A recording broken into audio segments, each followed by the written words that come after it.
Assalamualaikum warahmatullahi wabarakatuh. Perkenalkan, nama saya Manda Agustika. Saya dari kelas S2C Program Studi Pendidikan Ekonomi di Universitas Indraprasta PGRI. Di sini saya akan mempresentasikan materi yang berjudul Logika dalam Filsafat dalam pemenuhan tugas filsafat ilmu dengan dosen pembimbing Bapak Anco yang terhormat. Pertama-tama, saya akan menjelaskan tentang apa saja materi yang akan kita bahas. Yang pertama, kita akan membahas tentang logika sebagai esensi dari filsafat.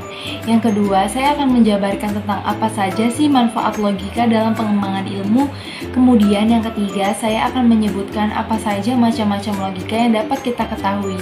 Selanjutnya yang terakhir, saya akan menjelaskan apa itu proporsi logika dan objektivitas.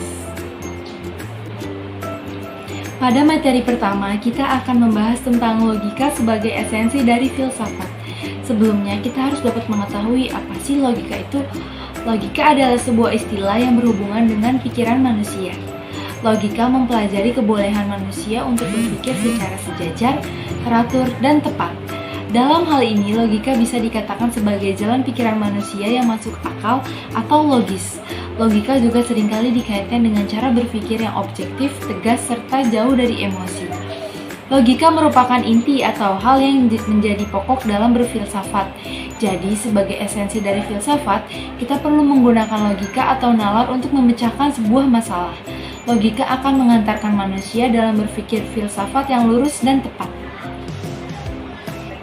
Selanjutnya, untuk materi yang kedua, kita akan membahas tentang manfaat logika dalam pengembangan ilmu.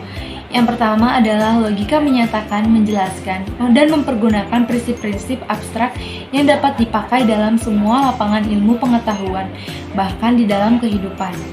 Yang kedua, logika menambah daya berpikir abstrak dan dengan demikian melatih dan mengembangkan daya pemikiran yang menimbulkan disiplin intelektual. Kemudian, yang ketiga, logika mencegah kita tersesat oleh segala sesuatu yang kita peroleh berdasarkan otoritas, emosi, dan prasangka. Yang keempat, logika membantu kita berpikir sendiri dan tahu membedakan yang benar dari yang palsu. Yang terakhir, logika membantu orang berpikir lurus, tepat, dan teratur.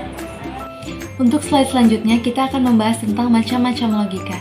Macam-macam logika dibagi menjadi 3, yaitu logika alamiah, logika kodratiah, dan logika ilmiah.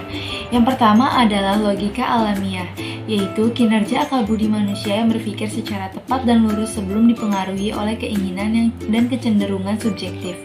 Dan logika alamiah sudah ada ketika manusia dilahirkan, sehingga bersifat murni. Selanjutnya, yang kedua terdapat logika kodratiah, yaitu logika yang terdapat pada setiap manusia karena kodratnya sebagai makhluk rasional. Dengan akal budi, manusia dapat bekerja menurut hukum logika secara spontan.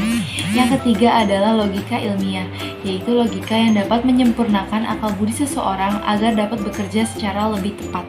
Logika ilmiah berguna untuk menghindari keasahan dalam pemikiran terhadap sesuatu sehingga dapat mengurangi kesalahan yang ada. Bernalar adalah suatu proses berpikir yang bertolak dari pengamatan indera yang menghasilkan sejumlah konsep dan pengertian, sehingga pengamat akan mendapatkan gambaran sebelum mengungkapkan sebuah pendapat. Bernalar dibagi menjadi 2, yaitu bernalar secara induktif dan deduktif. Bernalar secara induktif yaitu adalah proses berpikir untuk menarik kesimpulan berupa prinsip atau sikap yang berlaku umum berdasarkan atas fakta-fakta yang bersifat khusus. Contohnya adalah kita dapat bernalar ketika kita melihat adanya banjir. Kita akan berpikir hujan turun di daerah itu mengakibatkan timbulnya banjir. Sedangkan bernalar secara deduktif adalah cara berpikir dengan berdasarkan suatu pernyataan dasar untuk menarik sebuah kesimpulan.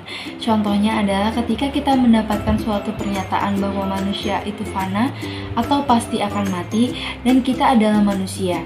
Secara nalar deduktif maka akan mendapat kesimpulan bahwa kita sebagai manusia akan mati. Pada slide selanjutnya kita akan membahas tentang apa saja perbedaan di antara persoalan induktif dan deduktif. Pada persoalan yang bersifat induktif, akal bertolak dari pengetahuan yang konkret atau khusus lalu menyimpulkan hal yang lebih umum. Sedangkan pada persoalan deduktif sebaliknya, akal bertolak dari pengetahuan yang lebih umum untuk menyimpulkan hal yang lebih khusus. Selanjutnya, simpulan yang bersifat induktif bersifat generalisasi, tidak menjamin kepastian mutlak. Sedangkan simpulan deduktif bersifat analitis, argumentasinya sahih dan sudut logika formal. Pada materi keempat, kita akan membahas tentang proposisi logika dan objektivitas. Proposisi adalah pernyataan mengenai hal-hal yang bernilai benar atau salah, atau pernyataan yang terstruktur untuk mencapai sebuah simpulan. Jadi, dapat disimpulkan bahwa proposisi dalam sebuah logika akan membangun sebuah kebenaran ilmiah, dan kebenaran ilmiah yang logis akan ditandai dengan hadirnya objektivitas, yaitu cara berpikir secara perspektif manusia. Selanjutnya, kita akan membahas tentang silogisme. Apa sih silogisme itu? Silogisme merupakan cara menarik kesimpulan secara deduktif. Apa saja sih macam-macam silogisme? Silogisme dibagi menjadi 3, yaitu silogisme kategorik, silogisme hipotetik, dan silogisme disjungtif. Yang pertama, terdapat penjelasan tentang silogisme kategorik, yaitu silogisme yang premis-premis dan kesimpulannya berupa keputusan kategoris. Untuk mendapat kesimpulan yang benar, kita harus dapat memperhatikan patokan-patokan silogisme. Beberapa contohnya adalah: yang pertama, semua tanaman membutuhkan air yang merupakan primis mayor. Yang kedua, akasia adalah tanaman yang merupakan primis minor, dan kesimpulannya adalah akasia membutuhkan air. Silogisme hipotetis merupakan suatu silogisme yang premisnya berupa pernyataan bersyarat. Jenis silogisme ini biasanya ditandai dengan adanya kata jika atau bila. Silogisme hipotetik dibedakan menjadi 4, yaitu silogisme yang premis minornya mengakui badan anteseden. Contohnya, jika hujan saya naik beca. Sekarang hujan, jadi saya naik beca.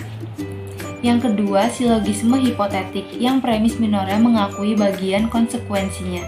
Contohnya, jika hujan bumi akan basah. Sekarang bumi telah basah, jadi hujan telah turun. Yang ketiga, silogisme hipotetik yang premis minornya mengingkari anteseden. Contohnya, jika politik pemerintah dilaksanakan dengan paksa, maka kegelisahan akan timbul. Yang kedua, politik pemerintah tidak dilaksanakan dengan paksa. Kesimpulannya adalah maka kegelisahan tidak akan timbul.